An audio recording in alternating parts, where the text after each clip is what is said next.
Benar nggak sih tanah nganggur 2 tahun disita negara? Akhir-akhir ini nggak kalah ramai ya soal isu pemerintah mau nyita tanah masyarakat kalau nggak digarap 2 tahun. Nggak mau kalah influencer, media mainstream, sampai masyarakat awam pun ikut ngamuk. Ada yang maki-maki, nyalahin pemerintah, dan ya biasalah, rame sebelum coba baca aturannya. Emang benar begitu? Mari kita bahas. Pertama, kita ini gampang banget dibodohin dan ngebodohin orang soal isu tanah ini. Apalagi kalau yang ngomong si kawan satu ini. Apalagi ya Allah, tanah rakyat bersertifikat kalau nggak dipakai 2 tahun mau diambil negara.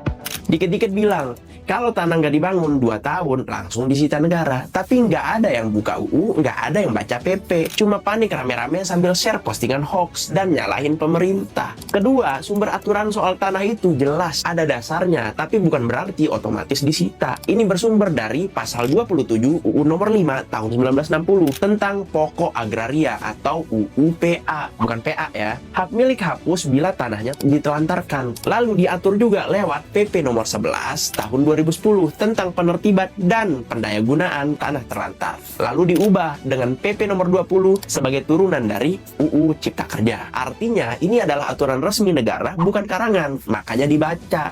Ketiga, apakah berlaku untuk semua jenis tanah? Jawabannya enggak. Ini penting ya, kebijakan ini umumnya tidak berlaku untuk tanah pribadi rakyat biasa, melainkan berlaku untuk tanah yang sudah diberikan hak atas tanah atau HAT. Oleh siapa? Ya, oleh negara. Misalnya, HGU atau hak guna usaha, biasanya untuk pertanian skala besar. Kedua, HGB atau hak guna bangunan untuk properti atau proyek komersial. Dan ketiga, hak pakai, termasuk lahan untuk badan hukum, instansi, dan lain sebagainya. Jadi tanah hak milik pribadi, warisan, tanah adat, atau yang sedang dalam sengketa biasanya nggak bisa langsung disebut terlantar karena semuanya dilindungi dalam UU PA dan hukum lain seperti UU Perlindungan dan Pemberdayaan Petani dan putusan Mahkamah Konstitusi tentang hak ulayat atau adat. Jadi, nggak benar kalau semua tanah langsung disita kalau nggak dibangun selama 2 tahun. Tapi kalau memang terbukti ditelantarkan dan melewati proses hukum yang panjang, negara berhak mengambil tanah itu demi kepentingan publik. Ingat, kepentingan publik karena tanahnya adalah milik negara yang diberikan HGU,